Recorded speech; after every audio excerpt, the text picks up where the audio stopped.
नमस्कार, मी नितीन. आपण पाहत आहात वायझर इंडिया टीव्ही आणि आता पाहूया आजची महत्त्वाची बातमी. महायुतीचे अधिकृत उमेदवार, युवकांचे आयडॉल नेते, तुम्हा सर्वांचा श्वास आणि खऱ्या अर्थाने कराड उत्तरचं उत्तर आदरणीय मनोजदादा घोरपडे. एकदा जोरदार टाळी, हात वरती. पंढरीच्या पांडुरंगाचा वार करीतू, पंढरीच्या पांडुरंगाचा वार करीतू, छत्रपती शिवप्रभूंचा धार करीतू, 2024च्या कराड उत्तरचा खऱ्या अर्थाने मान करीतू, अर्थात मनोजदादा घोरपडे. एकदा जोरदार टाळी. खरं तर या ठिकाणी इथले जे आमदार आहेत ते जवळपास 25 वर्ष या विधानसभेचं नेतृत्व करतायत. आणि मगाशीच भाऊनी सांगितलं की आज 25 वर्ष झाली तरी यांची भूमिका आहे की मला अजून विकास करायचा आहे. तर इथून पुढच्या काळामध्ये 100% या ठिकाणी जी काय उपस्थित गर्दी आहे ती त्यांना या ठिकाणी 100% घरी बसवल्याशिवाय राहणार नाही. कारण या विधानसभा मतदारसंघाचं नेतृत्व आदरणीय चव्हाण साहेबांनी केलं होतं, परंतु त्यांचं नाव घेऊन त्यांनी जवळपास 25 वर्ष या ठिकाणी काढली. परंतु यशवंत विचार सांगितला जातो, परंतु जर तो अंमलात जर आणायचं म्हटलं तर या ठिकाणी सत्तेचं विकेंद्रीकरण करा म्हणून या ठिकाणी यशवंतराव चव्हाणांनी सांगितलं होतं. आज जर आपण बघितलं तर हे आमदार आहेत, या ठिकाणी मुलगा कारखाना पाहतोय, त्याच पद्धतीनं बाकीचे बंधू कोण शिक्षण संस्थेला चेअरमन आहे, कोण या ठिकाणी बँकेला चेअरमन आहे, आणि एकाला संधी नाही मिळाली म्हणून जे काय आपल्या गृहनिर्माण सोसायटी असतील त्याला एक जण चेअरमन केलेला आहे. म्हणजे अशा पद्धतीनं ह्यांनी सत्तेचं केंद्रीकरण केलेलं आहे आणि संपूर्ण मतदारसंघामध्ये यशवंत विचार या नावावर कायम मतं मागितली जातात. परंतु या कराड उत्तरमधील जनतेनं त्यांना खरं तर मागं 2014लाच ओळखलेलं होतं, पण दुर्दैवानं या ठिकाणी त्यावेळेला सर्व पक्ष वेगळे लढले. त्यामध्ये धैर्यशील दादा काँग्रेसमधून उभे राहिले, मी या ठिकाणी आपल्याच आशीर्वादानं शेतकरी संघटनेमधून उभा राहिलो आणि या ठिकाणी मतांचं डिवायडेशन झालं. त्यांना 76,000 मतं मिळाले, आम्हाला 1,01,000 मतं विरोधी जाऊन सुद्धा या ठिकाणी त्यांचा विजय झाला आणि पुढची 10 वर्ष त्यांना बोनस मिळाली. 19ला पण परत तिरंगी लढत झाली. परंतु आज सर्वच जनतेची मागणी होती या कराड उत्तर विधानसभा मतदारसंघामध्ये की इथं होणारी लढत ही एकास एक झाली पाहिजे. आणि खरं तर एकास एक लढत होऊन या ठिकाणी आम्हाला जसं लोकसभेला उदयन महाराजांना या ठिकाणी कमळ या चिन्हावर मत द्यायची संधी मिळाली, त्याच पद्धतीची संधी या ठिकाणी कराड उत्तर विधानसभा मतदारसंघामध्ये सुद्धा मिळायला पाहिजे ही भूमिका घेतली. आज आपण ज्या काही केलेल्या मागण्या होत्या त्या या ठिकाणी देवेंद्रजी फडणवीस साहेबांनी दोन्ही मागण्या आपल्या मान्य केल्या आणि या ठिकाणी एकास एक लढत केली आणि या ठिकाणी आपल्याला कमळ हे चिन्ह कराड उत्तरमध्ये बऱ्याच वर्षांनी या ठिकाणी मतदान करायला आपल्याला मिळतंय. त्यामध्ये आदरणीय उदयन महाराज असतील, शिवेंद्र बाबा असतील, त्याच पद्धतीनं जयकुमार गोरे भाऊ असतील, या सर्वांनीच ह्या मतदारसंघामध्ये यावेळेला भारतीय जनता पार्टीकडे मतदारसंघ ठेवावा अशा पद्धतीचा आग्रह धरला आणि त्या माध्यमातून खरं तर आपल्याला या ठिकाणी येणाऱ्या 20 तारखेला कमळ चिन्ह या ठिकाणी मतदान करण्यासाठी उपलब्ध झालेलं आहे. आज आपण बघतोय संपूर्ण महाराष्ट्रामध्ये एकाच दिवशी सर्व ठिकाणी इलेक्शन आहे. साहेब, मी आता इलेक्शनच्या निमित्तानं तसंच अगोदर सुद्धा आम्ही लोकसभेचे इलेक्शन पासून फार अगोदर 4 महिन्यापासून या ठिकाणी ताकदीनं काम करतोय. परंतु जी आपली लाडकी बहीण योजना आहे ही योजना या महाराष्ट्र राज्यामध्ये अतिशय गेम चेंजर अशा पद्धतीची ही योजना झालेली आहे. प्रत्येक गावामध्ये जाईल तिथं महिला भगिनी म्हणतात आम्हाला फक्त कमळ पाहिजे, आम्हाला बाकीचं काही नको आहे. आणि घरात जरी आमचा मिस्टर या ठिकाणी राष्ट्रवादीचं काम करत असले तरी आम्हीच आता त्यांना ह्या वेळेला इतक्या दिवस आम्ही तुमचं ऐकलंय, ह्या वेळेला तुम्ही कमळाला मत द्या अशा पद्धतीनं सांगतायत आणि पुढे दम पण देतायत. जर नाही दिलं तर मग संध्याकाळचं जेवण सुद्धा बंद करावं लागेल. हे अशा पद्धतीची प्रतिक्रिया या ठिकाणी संपूर्ण विधानसभा मतदारसंघामधून येते आणि या माध्यमातून खऱ्या अर्थानं आर्थिक तर स्वावलंबी महिलांना आपण केलेलंच आहे. परंतु त्यांचा आत्मसन्मान वाढवण्याचं काम या लाडकी बहीण योजनेनं केलेलं आहे. आज शेतकरी राजा सुद्धा आमचा खुश आहे. या ठिकाणी 7.5 HP पर्यंतचं लाईट बिल आपण माफ केलंय आणि त्या माध्यमातून आज आमच्या पालनगरीमध्ये सुद्धा किमान 7 ते 8 कोटी रुपये या ठिकाणी शेतकऱ्यांना माफ झालेले आहेत. परंतु जरा ज्या वेळेला जातो त्यावेळेला एक थोडीशी मागणी राहते शेतकऱ्यांची की हे किमान 10 HP पर्यंत तरी लाईट बिल माफ झालं पाहिजे आणि इथून पुढचं येणारं शासन हे आपलं महायुतीचंच असणार आहे आणि त्यामध्ये आपण 10 HP पर्यंतच्या शेती पंपाला या ठिकाणी लाईट बिल माफ कराल अशी या ठिकाणी आपल्याकडे मी मागणी करतो.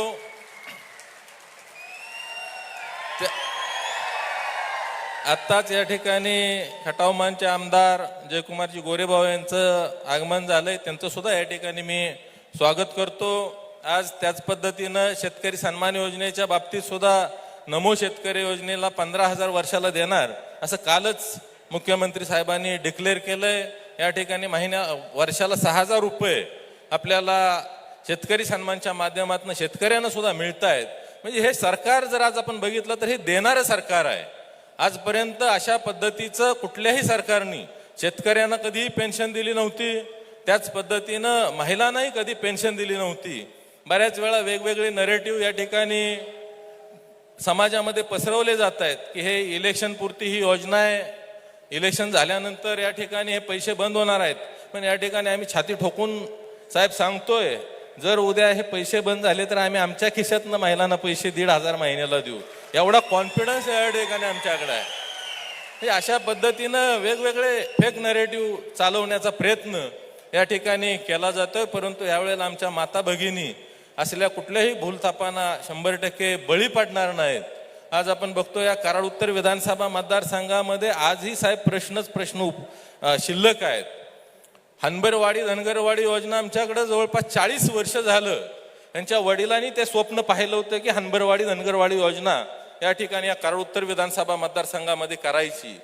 परंतु यांना 25 वर्ष जरी मिळाली तरी यांच्याच्यानं कुठलंही त्यामध्ये हालचाल करता आली नाही. ज्यावेळेला आपलं 2014 ते 19 मध्ये सरकार आलं आणि त्या सरकारच्या काळामध्ये हनबरवाडी धनगरवाडी योजनेसाठी फार मोठ्या प्रमाणावर निधी आपल्या माध्यमातून मिळाला. आज हनबरवाडी योजना पहिल्या टप्प्यामध्ये सुरू झालेली आहे आणि धनगरवाडी योजना सुद्धा संपूर्ण पहिल्या टप्प्याचं काम पूर्ण झालंय. आपलं सरकार आल्यानंतर आपल्याला त्या ठिकाणी उद्घाटनाला यायचं आहे आणि त्याच पद्धतीनं आज तारळीचं धरण हे आपण आज तारळीच्या तीरावरच या ठिकाणी आहोत. 2010 मध्ये तारळीचं धरण झालंय. त्याला एक्सप्रेस कॅनॉलला जोडण्यासाठी कोपर्डे लिंक कॅनॉल या ठिकाणी मंजूर झालेला होता. त्याचं काम 14 ते 19 मध्ये मोठ्या प्रमाणावर झालं होतं. जवळपास मधल्या 2.5 वर्षामध्ये यांच्याकडे पालकमंत्री पद असून सुद्धा त्या ठिकाणी त्यामध्ये कसलीही हालचाल झालेली नव्हती. परंतु गेल्या मार्च महिन्यामध्ये आम्ही त्याच्यावर प्रशासकीय मीटिंग घेऊन त्या ठिकाणी आपल्याशी संपर्क करून कोपर्डे लिंक कॅनॉल चालू करून या ठिकाणी कोरेगाव असेल, कराड उत्तरचा पूर्व भाग आणि त्याच पद्धतीनं सांगलीला हे पाणी जवळपास 4 महिने या तारळी धरणामधून जाऊन त्यावेळेचा दुष्काळ सुसह्य करण्याचं काम आपल्या माध्यमातून या ठिकाणी झालेलं आहे.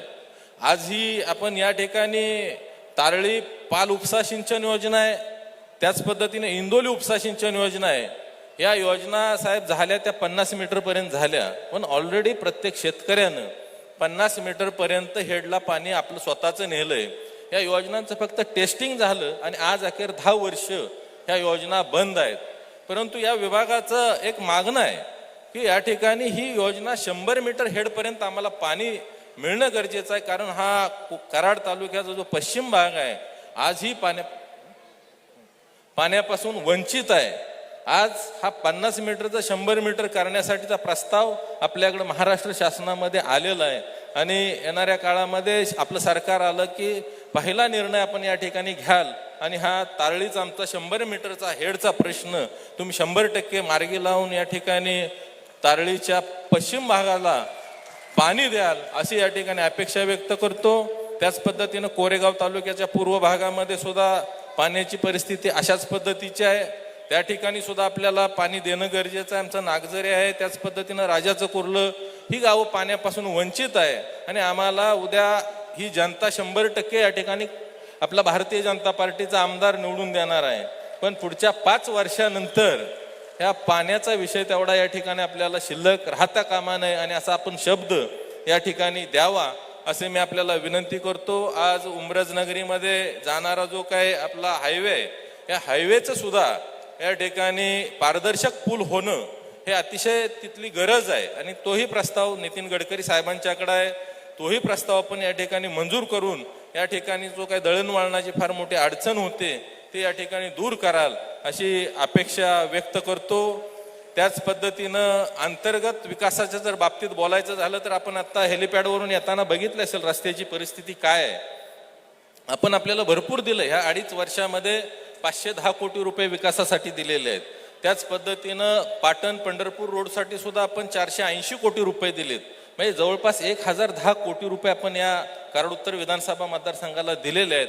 परंतु इथला बॅकलॉग हा फार मोठा आहे आणि तो येणाऱ्या काळामध्ये अंतर्गत गावातील कामं असतील, या सर्व गोष्टींसाठी चांगल्या पद्धतीनं येणाऱ्या काळामध्ये आम्हाला निधी द्याल एवढे या ठिकाणी अपेक्षा व्यक्त करतो. आपण खरं तर आज प्रचाराचा शुभारंभ करायला आला त्याबद्दल परत एकदा आपल्या सर्वांना धन्यवाद देतो. जय हिंद, जय महाराष्ट्र. धन्यवाद दादा. धैर्यशील दादा, तुम्हाला बोलवण्यापूर्वी तुमच्याबद्दल 2 शब्द. दक्षिण उत्तर आली सर, कराडचं बोलतोय.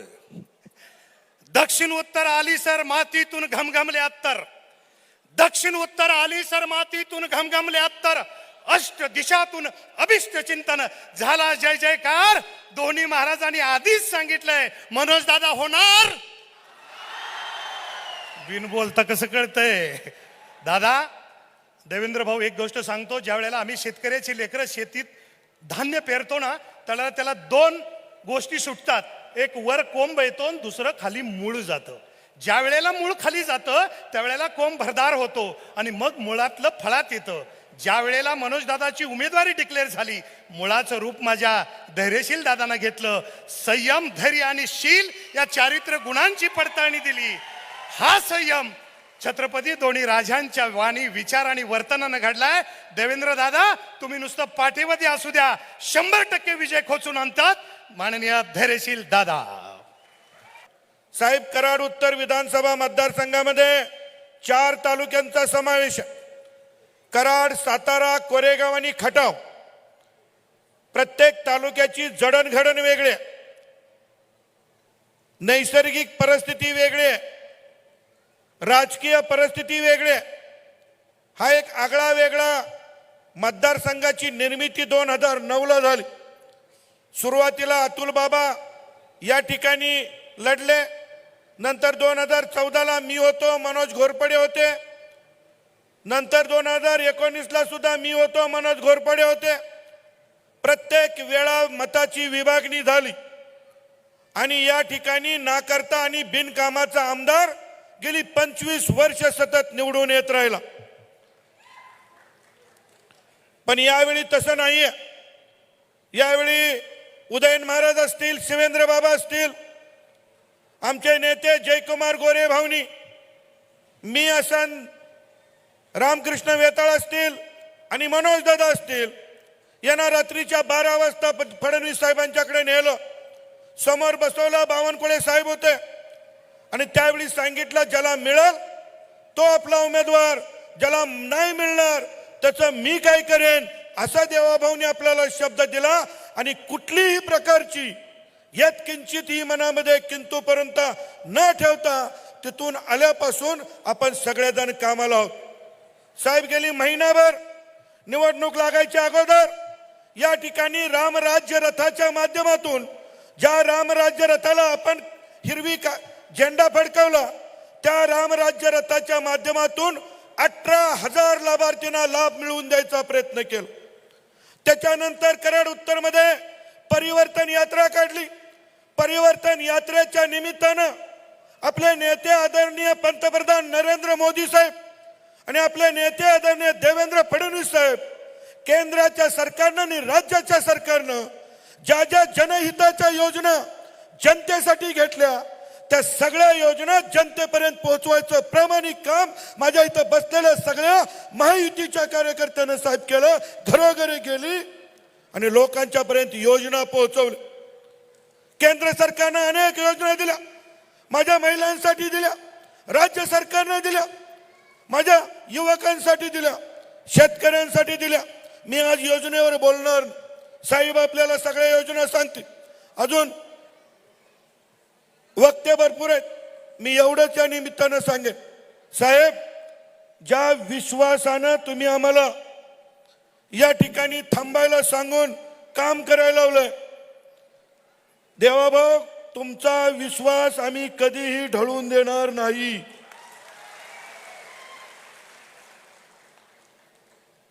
गेली 2 महिने प्रामाणिकपणे सांगतोय, आम्हाला उमेदवार माहित नाही. आपला उमेदवार कमळ चिन्ह. आज आपला उमेदवार मनोज घोरपडे. आता एक काम केलंय, तुम्ही सगळे म्हणायचं आणि व्यासपीठावले जिल्ह्यातले सगळे नेते म्हणायचे, धैर्यशील दादा एकास एक लढत करा. धैर्यशील दादा, कराड उत्तर मध्ये आम्हाला कमळ चिन्ह द्या. सातारा जिल्ह्याचा जिल्हाध्यक्ष म्हणून जेवढी ताकद कराड उत्तरला कमळ चिन्ह द्यासाठी लावली आणि त्या ताकदीचा, त्या चर्चेचा खरोखर आपल्या उपकार केले देवेंद्र फडणवीस साहेबांनी. आणि तुम्ही मागितलेलं कमळ आता कराड उत्तर मध्ये आपल्याला मिळालेलं आहे. कमळ चिन्ह कित्येक वर्षानं पहिल्यांदा आदरणीय छत्रपती उदयनराजेंना आपण निवडून दिलं. आता आपल्याला कमळ चिन्हावर मनोज घोरपडेंना निवडून देत. दुसरी मागणी होती एकास एक लढत, कारण 2014 आणि 2019 मी आणि मनोज घोरपडे एकमेकाच्या विरोधात लढलो. परिणामी तिसरा उमेदवार निवडून आला. आता ती सुद्धा तुमची मागणी पूर्ण केली. आता उमेदवार एकास एक आहे. आमची जबाबदारी थोडी कमी झाली. आता जबाबदारी माझ्या लाडक्या ताईंची, माझ्या लाडक्या शेतकऱ्यांची, माझ्या लाडक्या कर्मचाऱ्यांची, माझ्या लाडक्या युवकांची. आता जबाबदारी तुमची. तुम्हाला कमळ दिलं, तुम्हाला एकास एक लढत दिली. आता कराड उत्तर मध्ये परिवर्तन गरजेचं आहे आणि ते परिवर्तन एकटा दुकटा कुणी करू शकत नाही. ते परिवर्तन तुम्हा सगळ्याला करायचंय. त्यासाठी जिथं जावं लागेल, जिथं बोलावं लागेल, त्या ठिकाणी आपल्याला बोलावं लागणार. नुसती मतं मागत नाही आपण. 1050 कोटी रुपये, 1050 एवढी भरभक्कम रक्कम देवाभाऊने आपल्याला दिलेला.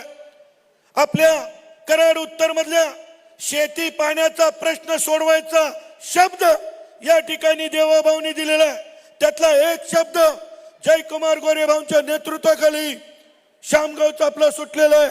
तारळीचा सोडवायचा आहे, सातारचा सोडवायचा आहे, खटाव मधल्या वंचित गावाला पाणी द्यायचंय, कोरेगाव मधल्या वंचित गावाला पाणी द्यायचंय. आणि ते पाणी दुसरं कुणी देऊ शकत नाही. जो आमदार पुत्र हनबरवाडी धनगरवाडी नावाच्या योजनेत आपल्या वडिलांचं स्वप्न पूर्ण करू शकत नाही, तो तुमच्या आमच्या कराड उत्तर मधल्या जनतेचं स्वप्न कधीच पूर्ण करू शकत नाही. म्हणून मी सांगतो, हात जोडून सांगतो, काळ माफ करणार नाही. तुम्हाला आणि मला काळ माफ करणार नाही. आता परिवर्तन अटळ आहे. तुम्ही कुठं कमी पडता कामा नये एवढीच अपेक्षा या ठिकाणी व्यक्त करतो. आणि 20 तारखेला आपला उमेदवार मनोज घोरपडे यांचं चिन्ह आहे कमळ. आणि कमळाच्या चिन्हाच्या समोरचं बटन दाबून आपण देवाभाऊनी जो आपला विश्वास टाकलाय तो विश्वास सार्थ करायचा आहे अशी अपेक्षा व्यक्त करतो आणि थांबतो. जय हिंद, जय महाराष्ट्र. शब्बास दादा, शब्बास. दानात लागते जसा देहाचा तसा दिलाचा. धैर्यशील दादा, तुमचं विशेष विशेष कौतुक आहे. यानंतर मी बोलवतोय ज्यांच्या नावामध्ये जय आहे, जयकुमार गोरे. कुस्तीच्या मैदानामध्ये करंट बिजली मल्ल म्हणून महाराष्ट्रामध्ये ओळख असलेला आणि चेहऱ्यावर बघितलं तर इतक्या जणांनी घेरलंय तर घोबर शीतलता हल्ली नाही. मेहनत इतनी खामोशी से करो तो सफलता शोर मचाएगी, सफलता शोर मचाएगी. मी बोलवतोय जयकुमार गोरे भाऊ यांना टाळ्यांच्या गजरात स्वागत करायचं आहे.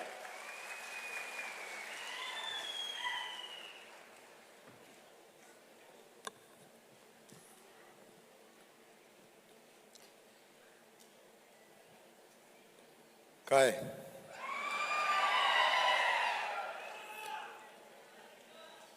आपल्या सगळ्यांची इच्छा पूर्ण झाली ना आता. दिलेला शब्द पाळलाय.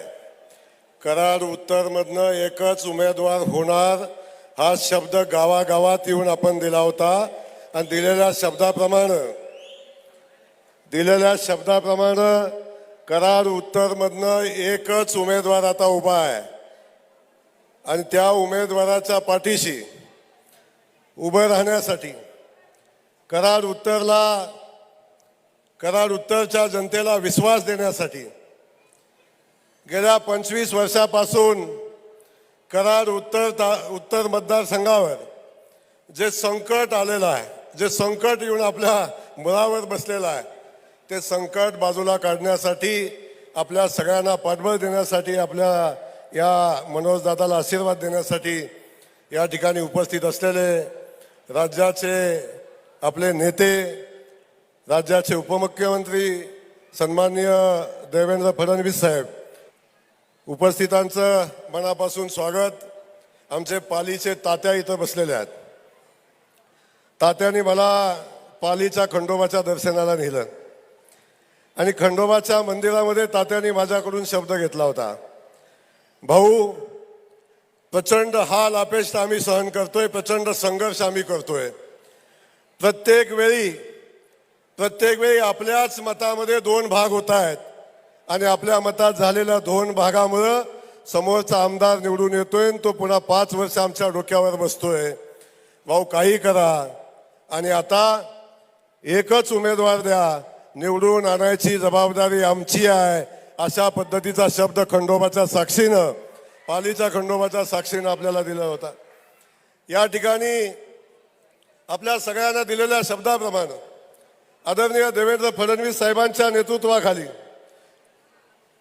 आपण ही निवडणूक लढत असताना भारतीय जनता पक्षाच्या या राज्यामध्ये पुन्हा एकदा सत्ता आली पाहिजे आणि जेव्हा भारतीय जनता पक्षाची पुन्हा एकदा राज्यामध्ये सत्ता येईल तेव्हा साहेबांना वारंवार आम्ही सांगितलेलं आहे की सातारा जिल्ह्यातनं पक्षाच्या अधिकृत चिन्हावर एक साताऱ्याचे आमदार शिवेंद्र महाराज, एक मानखटावचा आमदार मी स्वतः, साहेब दोघं आम्ही येताना आणखीन 2 आमदार किमान पक्षाच्या चिन्हावर आम्ही आपल्या सोबत घेऊन येऊ अशा पद्धतीचा शब्द दिला होता.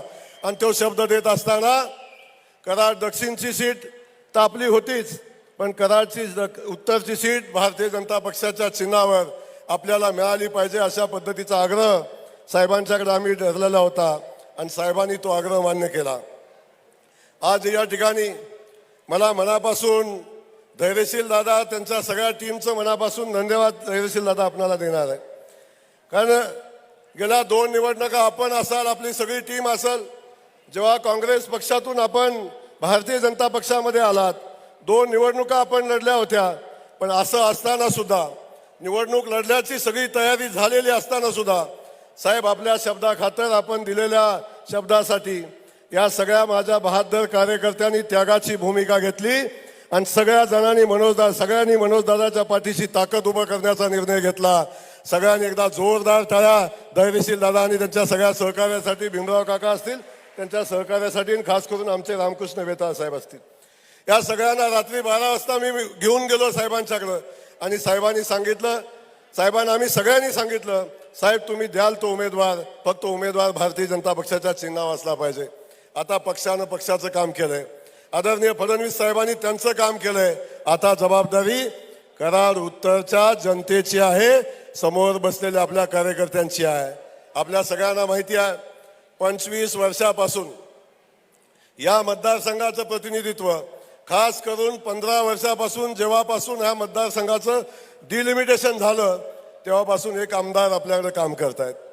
साहेब मी दुष्काळी भागाचा आमदार आहे, दुष्काळी भागामध्ये काम करतो आणि मला वाटलं होतं की फक्त दुष्काळ माझ्याच भागामध्ये आहे, मला वाटलं दुष्काळ फक्त मानखटावमध्येच आहे, पण या भागात कृष्णेच्या काठावर कोयनेच्या काठावर असणारा हा कराड उत्तर मतदारसंघ साहेब, या मतदारसंघातला बहुतांश भाग आजही दुष्काळी आहे. जेव्हा माझ्यासारखा एक युवक आपल्या साथीनं काम करतो तेव्हा खटाव मान आम्ही दुष्काळ मुक्तीकडे साहेब घेऊन गेलो. शेवटचं काम आता आपण शेवटचं काम मंजूर केलंय. येणाऱ्या 3 वर्षामध्ये माझा मतदारसंघ दुष्काळी मतदारसंघ म्हणायची हिंमत होणार नाही. अख्खा मतदारसंघ एकही गाव शिल्लक न ठेवता पाण्याखाली येईल. हा माझा मान खटावचा इतिहास अध्यक्ष साहेब या ठिकाणी आहे.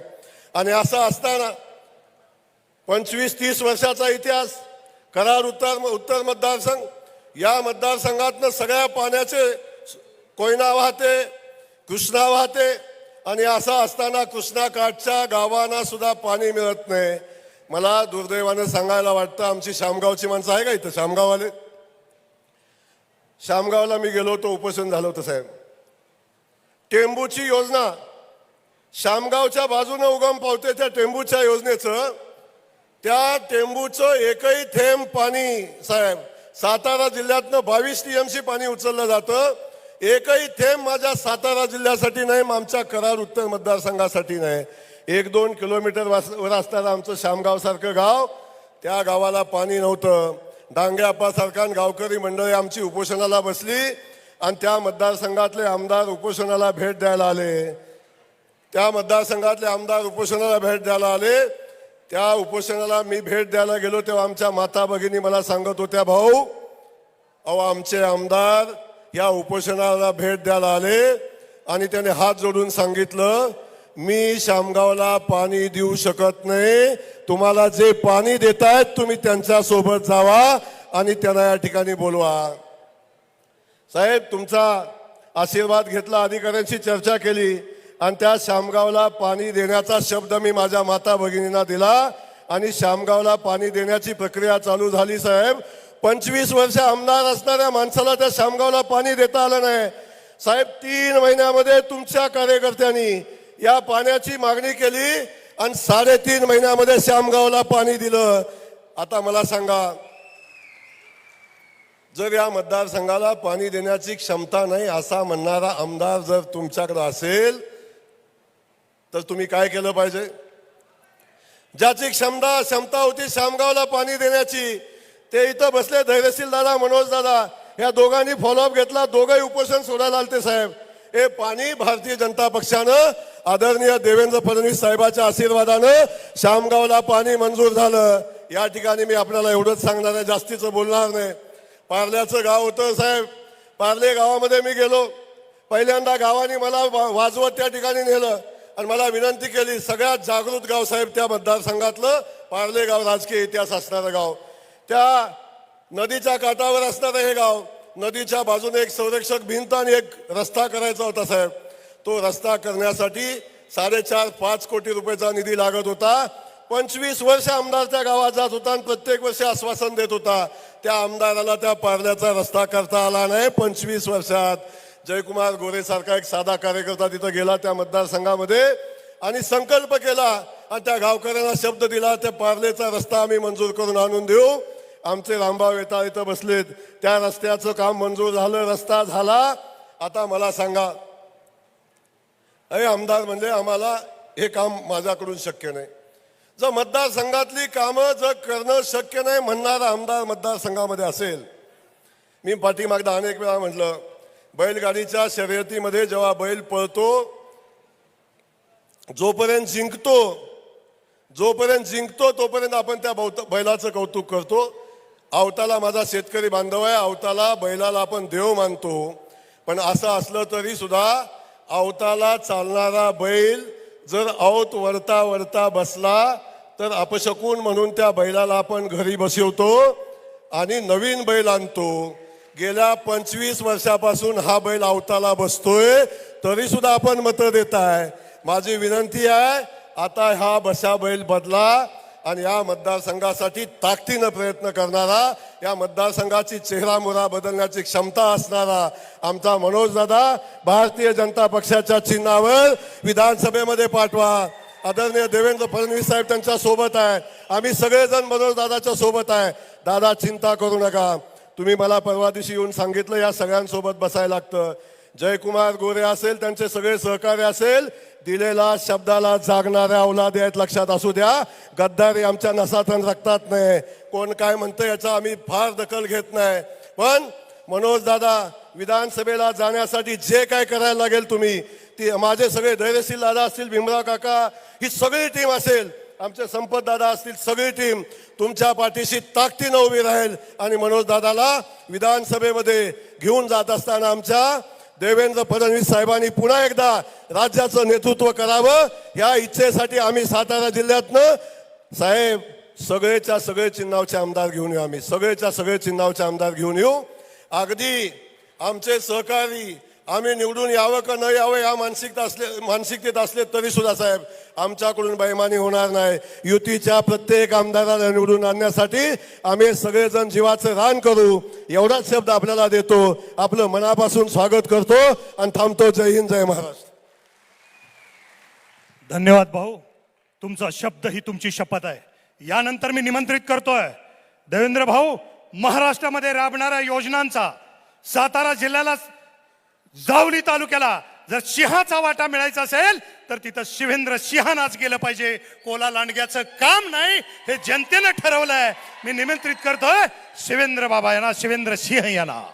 पण सगळे इथं उपस्थित असणारे बंधू, वडीलधारी आणि सगळ्यात महत्त्वाच्या म्हणजे माझ्या सगळ्या लाडक्या बहिणी, कारण राज्य आता लाडक्या बहिणींच्या आजूबाजूला फिरतंय ही वस्तुस्थिती आहे. आणि आम्हाला खात्री आहे आज आपले देवेंद्र भाऊ, ज्यांना प्रेमानं आपण महाराष्ट्र देवाभाऊ म्हणतो, आज आपल्याला ओवाळणी देणारा खरा आपला देवाभाऊ इथं आलेला आहे. त्यामुळं आता लाडक्या बहिणींनी तयारी ठेवायची आहे.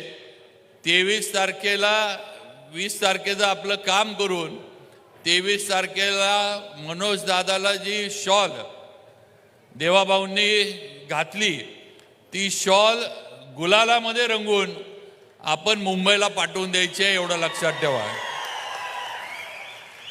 आता मागं वळून बघणे नाही.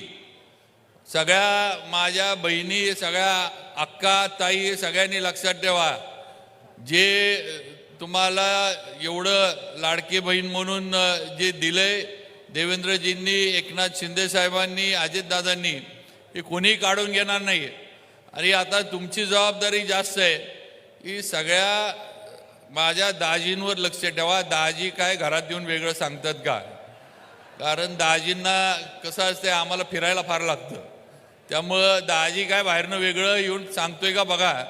आणि जरा दाजींना पण मतदानाला बरोबर तुमच्याबरोबरच घेऊन जावा आणि नीट मतदान भारतीय जनता पार्टीला, कमळाला आणि आपल्या मनोजदादांना करतात का नाही, एवढी सगळ्या माझ्या बहिणींनी खबरदारी या निवडणुकीमध्ये घेणं गरजेचं आहे. बंधू भगिनींनो, मला या निमित्तानं आपल्याला एवढंच सांगायचं आहे की हा सातारा जिल्हा पूर्वी राष्ट्रवादीचा बालेकिल्ला म्हणून ओळखला जायचा. आता या बालेकिल्ल्याची अवस्था अशी झाली आहे की बुरुज सगळे ढासळलेत, तटबंदी जी आहे ती नेस्तनाबूत झाली आहे. आता मनोज दादाला निवडून देऊन समोरचा दरवाजा आपण फोडायचा आहे, एवढं लक्षात ठेवा. बाकी सगळा हा बालेकिल्ला भारतीय जनता पार्टीच्या, महायुतीच्या कार्यकर्त्यांनी घेरलाय. आता दरवाजा फोडण्याचं काम कराड उत्तरच्या जनतेनं करायचं हे लक्षात ठेवा आणि ते मनोजदादांना घेऊन आपण करावं, ही माझी आपल्याला सर्वांना विनंती आहे. दादा, आपण मतदारसंघातली अनेक कामं सांगितली, अनेक विषय सांगितले जे या ठिकाणी देवेंद्र भाऊंकडनं व्हावेत. दादा, तुम्ही काळजी करू नका, तुम्हाला माहीत आहे.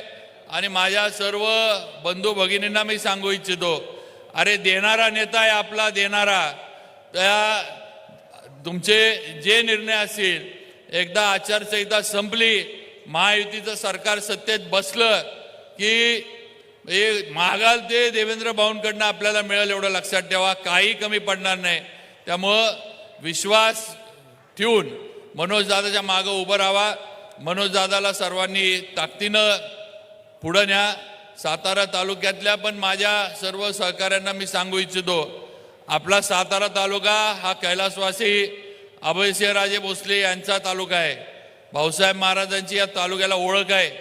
भाऊसाहेब महाराजांनी हा तालुका खऱ्या अर्थानं जिल्ह्याच्या नकाशावर आणला, नाहीतर आपल्याला कोण विचारत नव्हतं. आपल्या तालुक्याला कुठल्या गिनतीमध्ये घेतलं जात नव्हतं. अशी आपली अनेक वर्ष आपली अवस्था होती.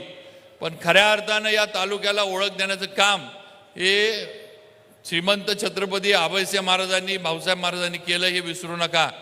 आणि आज त्यांचा विचार घेऊन मी सुद्धा काम करतोय. मी आज देवेंद्रजींबरोबर काम करतोय म्हटल्यावर मला पण काहीतरी चांगलं वाईट कळतंय. म्हणून आज देवेंद्र भाऊंबद्दल किंवा त्यांच्याबरोबर मी आहे हे लक्षात ठेवा. त्यामुळं सातारा तालुक्यातल्या भाऊसाहेब महाराजांच्यावर प्रेम करणाऱ्या आणि भाऊसाहेब महाराजांच्या विचारावर निष्ठा ठेवणाऱ्या कार्यकर्त्यांनी मनोजदादांच्या मागं ताकदीनं उभं राहिलं पाहिजे. ही माझी अगदी नम्रपणाची विनंती या ठिकाणी आपल्याला करू इच्छितो. आणि मला खात्री आहे की 23 तारखेची मिरवणूक हे एकीकडं सातारमध्ये माझी निघणार आहेच, कारण तेवढं देवेंद्रजींनी मला 5 वर्ष ताकदच दिली आहे, कामच तेवढं मला करण्याची त्यांनी संधी दिली. आणि दुसरी मिरवणूक साताऱ्यामध्ये जी आली पाहिजे ती मनोजदादाची आली पाहिजे, एवढं लक्षात ठेवा आणि कामाला लागा. एवढीच या निमित्तानं आपल्याला सर्वांना विनंती करतो. लक्षात ठेवा, फक्त कमळ. पूर्वी एक घोषणा होती की ताई माई अक्का विचार करा पक्का, आणि कमळाच्या समोरचं बटन दाबूनच कमळावर मला शिक्का, हे लक्षात ठेवा. आणि मनोज दादाला विजयी करावा एवढीच विनंती करतो आणि थांबतो. जय हिंद, जय महाराष्ट्र. धन्यवाद बाबा. कर्तृत्वाच्या सिंहाची डिरकाळी आपण ऐकली. आपण काळजाचं कान करून ऐकायला तयार आहे. आता मी कुणाला बोलवतोय बघा. मिल जाए तो मोहब्बत है, मिल जाए तो मोहब्बत है, जुट जाए तो शराफत है.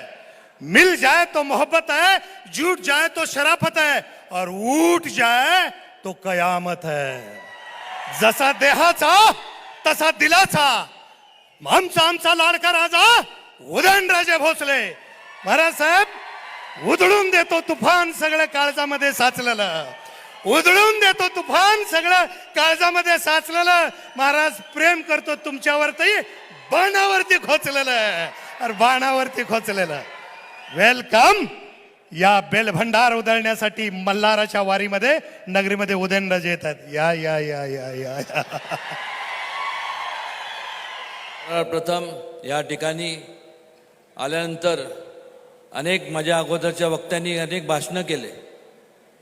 त्यांनी त्या व्यथा सांगितल्या आणि मग ह्या संपूर्ण मतदारसंघाची अनेक वर्षापासून जी परिस्थिती होती त्यात कुठं बदल झाला नाही. आणि का झाला नाही, कशाकरता झाला नाही, इच्छाशक्ती नव्हती का काम करायची इच्छा नव्हती, जे काय असेल ते. हा तसं पाहायला गेलं तर हा काँग्रेसचा बालेकिल्ला पहिल्यापासून संपूर्ण पश्चिम महाराष्ट्र. पण पश्चिम महाराष्ट्रातल्या लोकांना केवळ झुलवत ठेवलं. अनेक लोकांनी इथे येऊन या अगोदर भाषणं केले अनेक वर्षापासून, जेवढं मला जाणवत आहे किंवा आठवत आहे. पण मात्र ह्या संपूर्ण पश्चिम महाराष्ट्रातल्या लोकांचे जे प्रश्न होते त्यातनं कधी सोडवणूक केली नाही.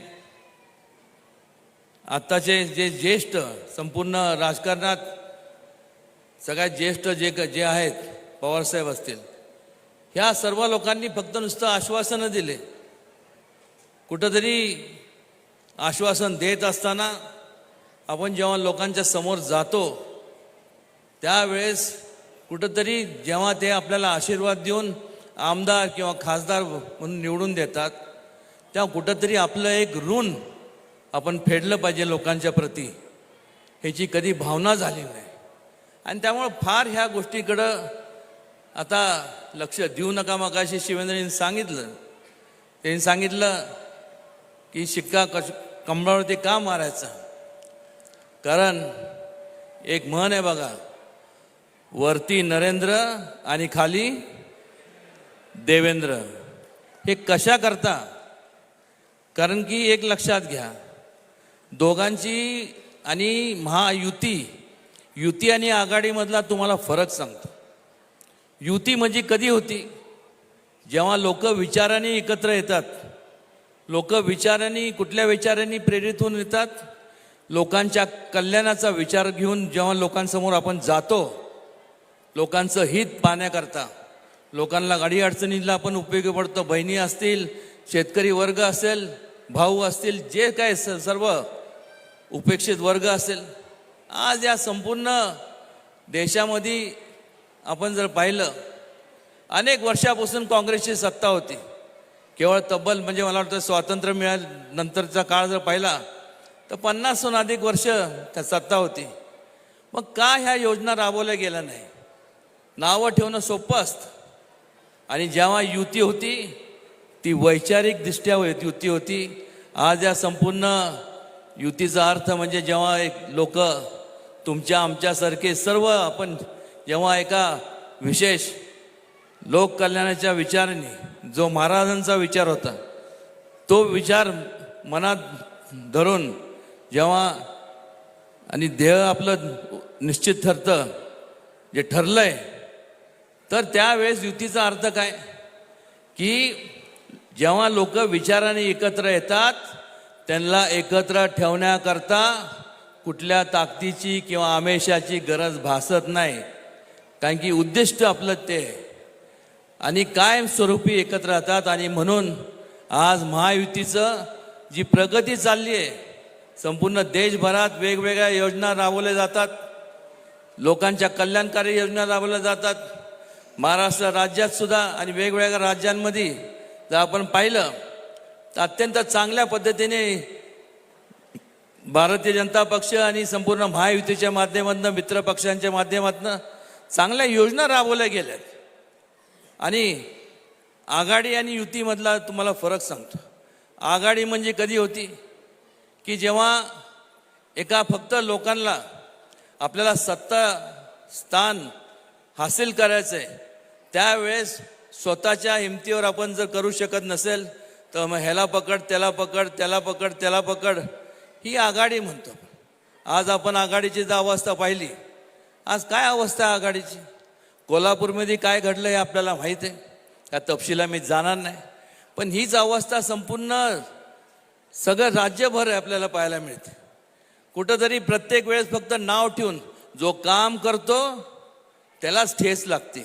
जो काही काम करत नाही त्याला ठेस लागणार कशी? कारण की तो हलतच नाही, एका ठिकाणी बसून असतो.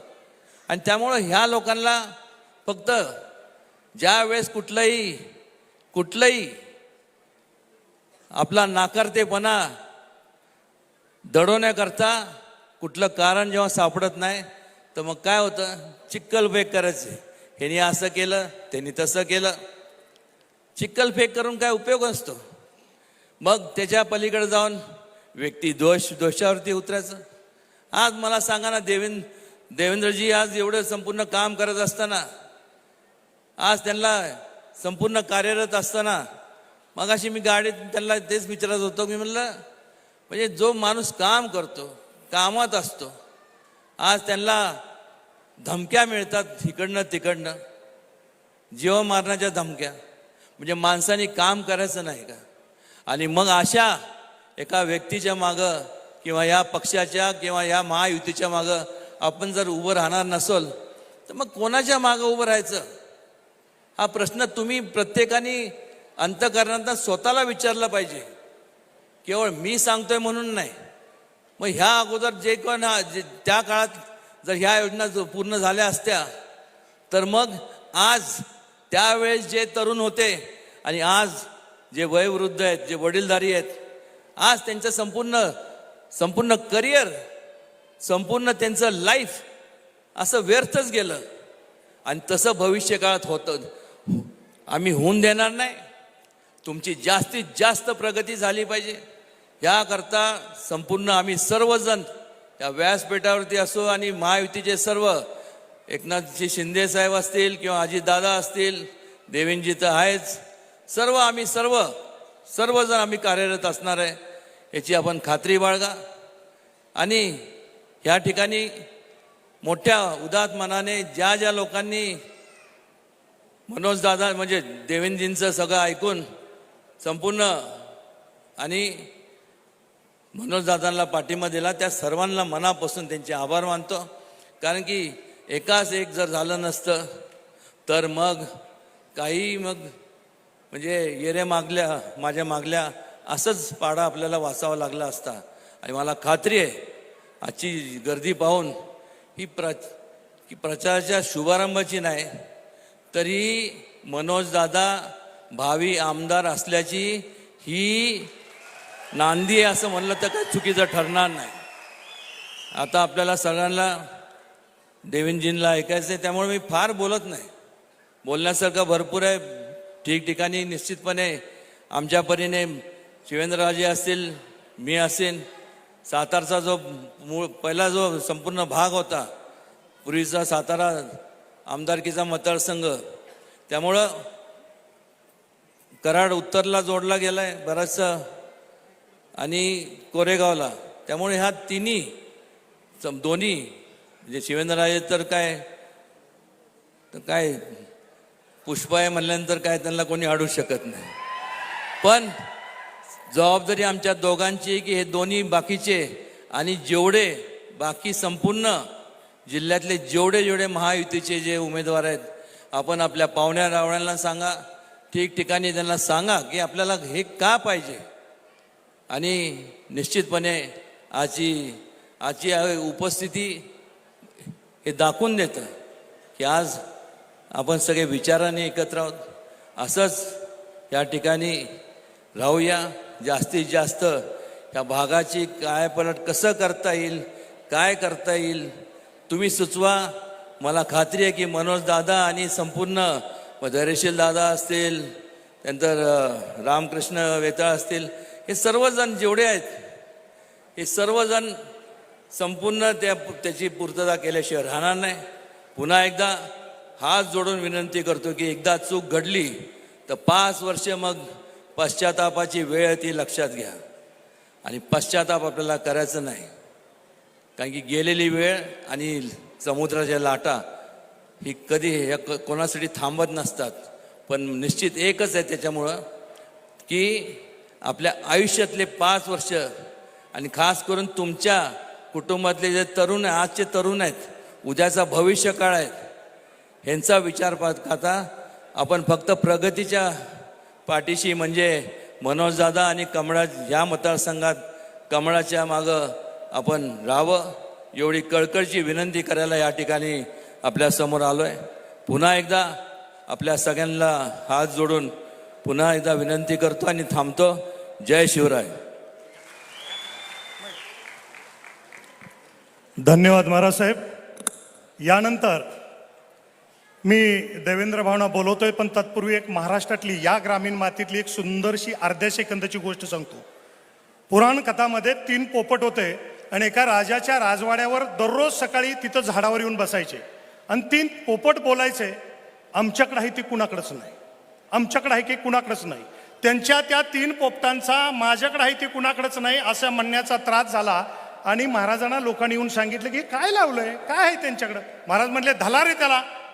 3 पोपटांना धरून आणलं. काय तुमच्याकडं? तर त्यांच्याकडे होती कवडी, 1.5 दमडीची कवडी. कवडी घेतली कार्यकर्त्यांनी काढून, महाराजांच्या ज्या प्रधान होते त्यांना दिनं हाकलून. महाराजांना शांत 2 दिवस झोप गेली. 3री दिवशी 3 पोपट तिथंच. आमचं घेतलंय मोठं झालंय, आमचं घेतलंय मोठं झालंय. काय महाराज साहेब तुम्ही असं करताय? अहो त्या पोपटाचं काहीतरी तुम्ही घेतलंय, केवढा अपप्रचार चाललाय. मग काय करा, आणा त्या पोपटांना. परत धरून आणलं, त्या पोपटांची कवडी देऊन टाकली. पुन्हा 2-3 दिवस चांगले गेले. 3 पोपट परत झाडावर. मला भेलन आम्हाला दिलं, आम्हाला भेलन आमचं दिलं, पोपटाला भिलं होय महाराज. हे 3 पोपट कोण आहेत महाराष्ट्रामध्ये तुम्हाला माहित आहे. हे अफवा पसरवतात आहे. आज मी तुम्हाला इथं निमंत्रित करतो. तुमच्याबद्दल प्रचंड गदारोळ बोलायला आहे, पण साहित्य, संस्कृती, लोकशिक्षणाला जाती, धर्म, पंथ, पक्ष भेदाच्या पलीकडे जावं, त्यांना प्रोत्साहन द्यावं, त्यांना आश्रय द्यावा आणि जातीच्या पलीकडचं जाणतं व्यक्तिमत्व काय असावं. देवेंद्र भाऊ तुम्ही आहात.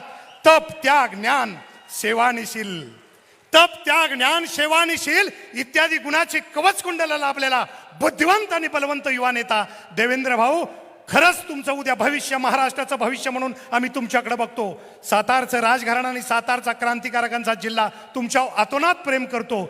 दोन्ही बंधुत्वाचं तीर्थक्षेत्र असलेलं राजघराणं तेच आज मनोजदादाचा भाऊ इथं बोलवतो. कुठंही पुढे पडद्यावर येत नाही, फक्त सत्कार करा आणि मग भाषणाला या. संग्रामदादा पुढे या. अरे पायाची दगड व्हायला पुण्य लागतं, पुढे या. एक सेकंद फक्त शाल शिरपळ घाला त्या बंधुत्वाला, कारण सक्का भाऊ पक्का वैरी आहे आपण बघतो महाराष्ट्रामध्ये. सेकंद फक्त तुम्ही सत्कार करा माझ्या संग्राम घोरपड्यांचा.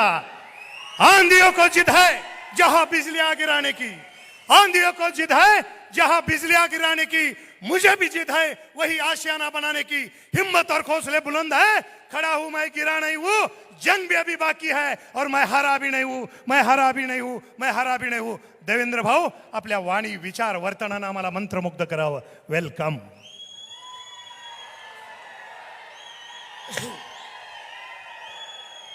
छत्रपती शिवाजी महाराज की, धर्मवीर छत्रपती संभाजी महाराज की जय भवानी. जय जय जय जय जय भवानी. जय जय जय जय जय शिवाजी. येळकोट येळकोट येळकोट येळकोट. हिंदवी स्वराज्याचे सरसंस्थापक छत्रपती शिवरायांना मानाचा मुजरा करतो. भारतीय राज्यघटनेचे शिल्पकार भारतरत्न डॉक्टर बाबासाहेब आंबेडकर यांना मानवंदना अर्पित करतो. आज खऱ्या अर्थानं म्हाळसा कांतांचा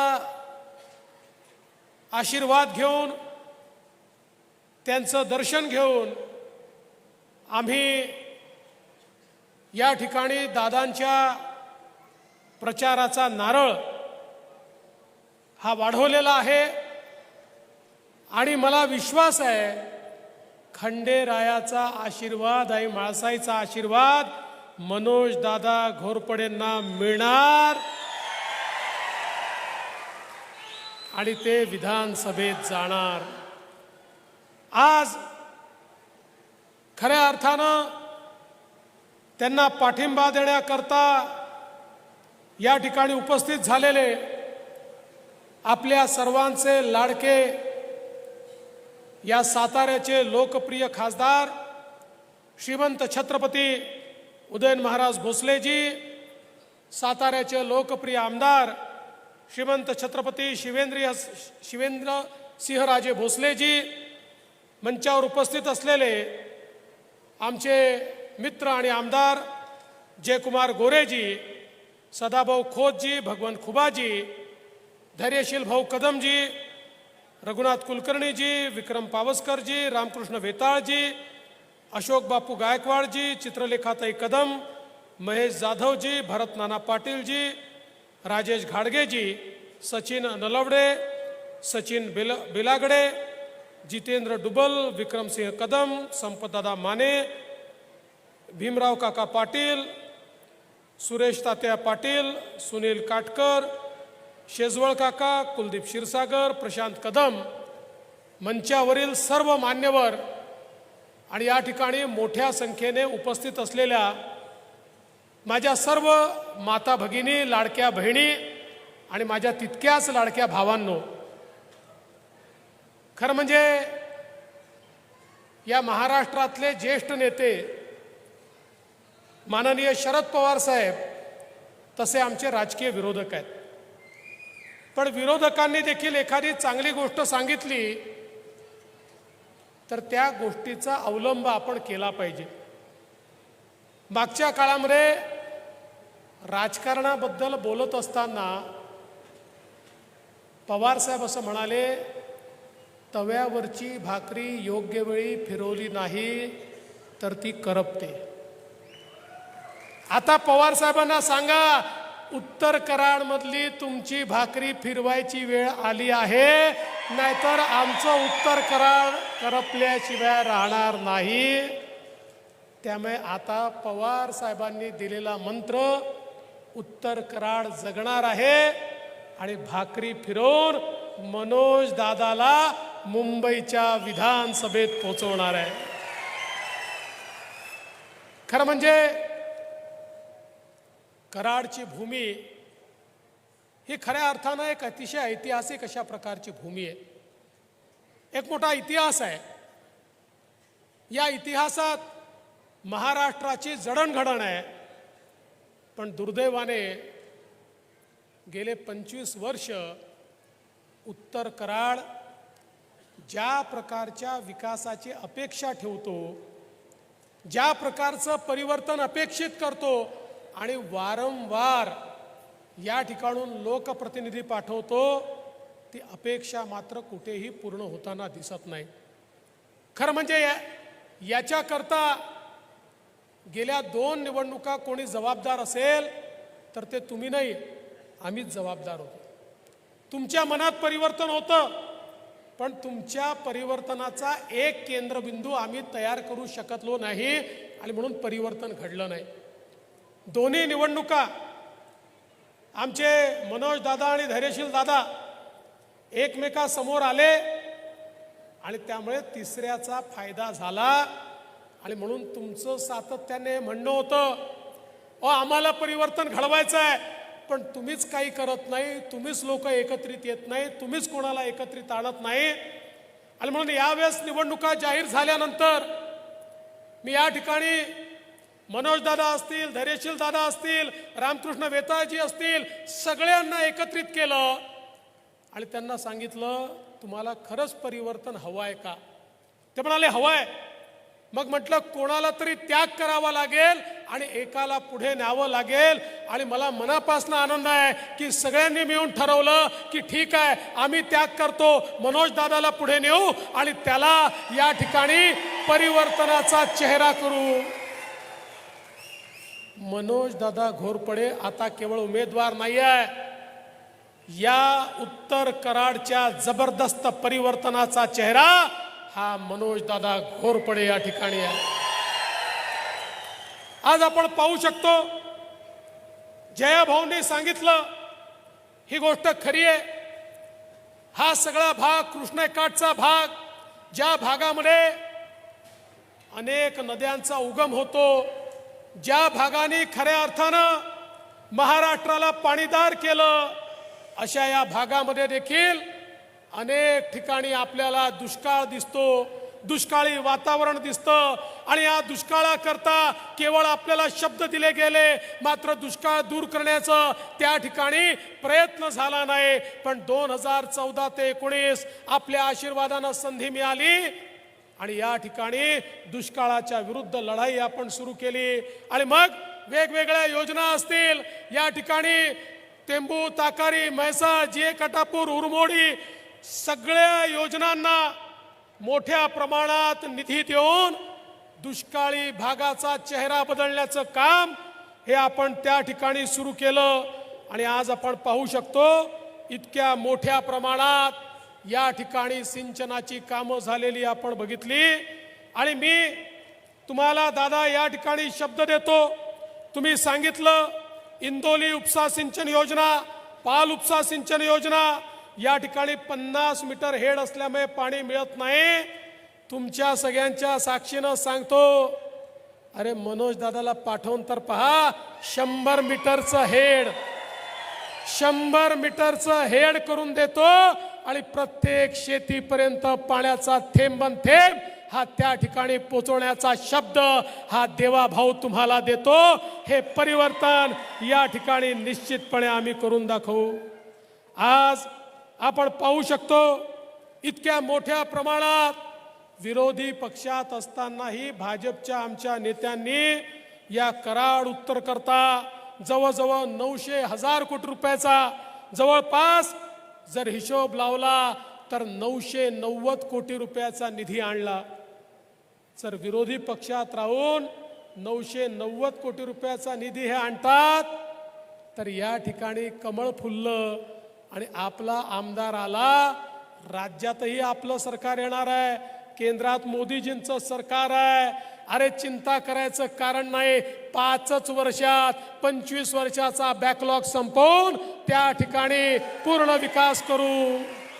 आणि काही कमी पडलं तर उदयन महाराज आहेतच. महाराज दिल्लीला गेले की कोण नाही म्हणणार आहे. महाराजांनी जाऊन मोदीजींना सांगितलं की मोदीजी माझ्या उत्तर कराड करता मला पैसा पाहिजे. अरे महाराजांच्या एका म्हणण्यावर तर मोदीजी तिजोरी खुली करून देतील. त्यामुळे चिंता करायचं कारण नाही आहे. आपल्याला या ठिकाणी मोठ्या प्रमाणात हा निधी प्राप्त करून घ्यायचा आहे. मी सांगत होतो, आपण जर बघितलं असेल या सातारा जिल्ह्यामध्ये आपण नीरा देवधर करता 3,977 कोटी रुपये दिले. या ठिकाणी पश्चिम महाराष्ट्रातल्या या 2-3 जिल्ह्यावर जसा परिणाम होतो त्या टेंबू योजनेकरता जवळपास 7,390 कोटी रुपये दिले. लक्ष्मणराव इनामदार उपसा सिंचन योजनेला 5,889 कोटी रुपये दिले.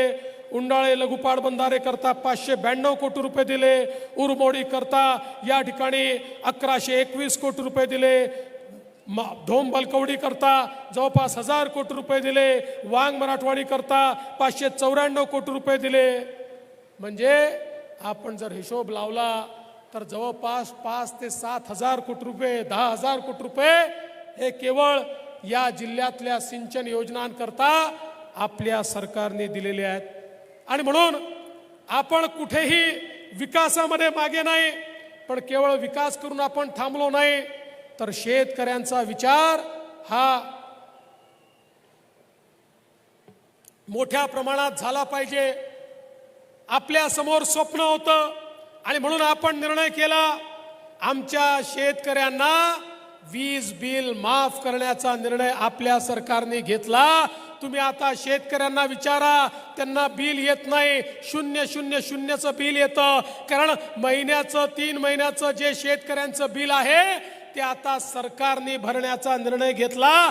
यापुढे 5 वर्षापर्यंत आमच्या शेतकऱ्यांना विजेचं बिल येणार नाही, ही तजवीज आपल्या सरकारने या ठिकाणी केली. आणि एवढंच नाही, 14,000 मेगावॅट आता सौर वीज निर्मिती आपण सुरू केली आहे. म्हणजे आमच्या शेतकऱ्यांना पुढच्या 2 वर्षानंतर 365 दिवस 24 तास वीज आम्ही देणार आहोत. त्यांना त्या ठिकाणी रात्री शेतामध्ये जाऊन काम करण्याची गरज पडणार नाही. आपल्याला माहिती आहे, शेतकऱ्यांच्या पाठीशी उभं राहणारं सरकार आहे. या सरकारने ऊसाच्या शेतकऱ्यावर, कारखानदारीवर जो काही इन्कम टॅक्स लागला होता, 10,000 कोटी रुपयाचा इन्कम टॅक्स, ज्याची वसुली शेतकऱ्यांकडनं करा असा आदेश सुप्रीम कोर्टाने दिला. अरे किती वेळा शरद पवार साहेब महाविकास आघाडीच्या काळात किंवा त्या UPAच्या काळात पंतप्रधानांपर्यंत डेलिगेशन घेऊन जायचे, 10,000 कोटी रद्द करा, 10,000 कोटी रद्द करा. हात हलवत वापस यायचे. आम्ही एक डेलिगेशन घेऊन आमचे नेते आणि देशाचे सहकार मंत्री अमितभाई शानकडे गेलो. त्यांनी आमचं म्हणणं प्रधानमंत्री महोदयांपुढे मांडलं आणि एका झटक्यामध्ये 10,000 कोटी रुपयाचा इन्कम टॅक्स नेहमी करता माफ करण्याचं काम हे मोदी सरकारने करून दाखवलं. आता माझ्या शेतकऱ्याला जर एखाद्या कारखान्याने जास्त भाव दिला तर इन्कम टॅक्स लागणार नाही. अशा प्रकारची दुरुस्ती ही मोदी साहेबांनी या ठिकाणी करून दिली. आज आपण पाहतोय, कालच आपण आपल्या वचननाम्याची 10 कलमं या ठिकाणी घोषित केली आणि त्याच्यामध्ये आपल्या मुख्यमंत्र्यांनी घोषणा केली, पुन्हा तुमच्या आशीर्वादानं आपलं सरकार आलं तर शेतकऱ्यांची कर्जमाफी देखील या ठिकाणी आपलं सरकार करणार आहे. हा शब्द आपल्या सरकारने या ठिकाणी दिलेला आहे. आज आमच्या बहिणींकरता वेगवेगळ्या योजना आपल्या सरकारने आणल्या. आपल्याला कल्पना आहे, लेक लाडकी सारखी योजना आणली, ज्या योजनेमध्ये ज्यांच्या घरी मुलगी जन्माला आली, मुलीच्या जन्माचं स्वागत झालं पाहिजे, मुलगी जन्माला आली की 5,000, पहिल्या वर्गात गेली की 5,000, 7व्या वर्गात गेली की 7,000, 11व्या वर्गात गेली की 8,000, 18 वर्षाची झाली की 75,000, 1,00,000 रुपये त्या घरामध्ये देण्याचा निर्णय आपल्या सरकारने घेतला.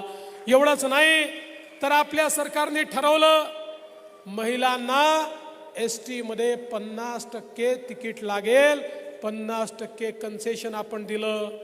जेव्हा आम्ही कन्सेशन दिलं STचे लोक आले, म्हणाले STचा बट्ट्याबोळ होईल, ST नुकसानीत जाईल, निर्णय घेऊ नका. आम्ही सांगितलं निर्णय घेऊ, तुम्हाला अडचणत आली तर पैसे देऊ. महिन्याभरापूर्वी ते पुन्हा आले, म्हणाले काय उत्तम निर्णय घेतला, तुमच्या निर्णयामुळे इतक्या महिला प्रवास करायला लागल्या की नुकसानीत असलेली आमची ST नफ्यामध्ये त्या ठिकाणी आली, आता योजना बंद करू नका.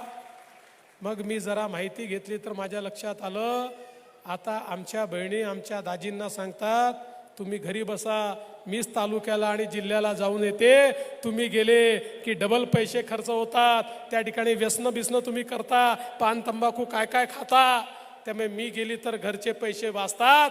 आमच्या बहिणी आता बाहेर पडलेल्या आहेत. अशा प्रकारची योजना आपण त्यांच्याकरता सुरू केली. एवढंच नाही तर आपण आपल्या मुलींकरता उच्च शिक्षण आता मोफत केलं. 1,00,000 असो, 2,00,000 असो, 4,00,000 असो, सगळी फी राज्य सरकार भरताय.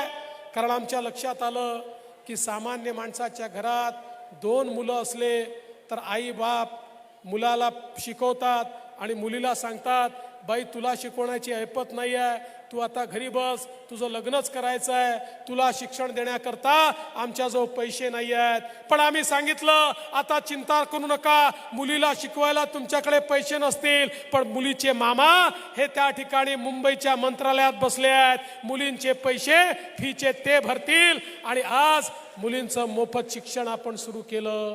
आणि एवढंच नाही तर आपण लाडकी बहीण योजना सुरू केली.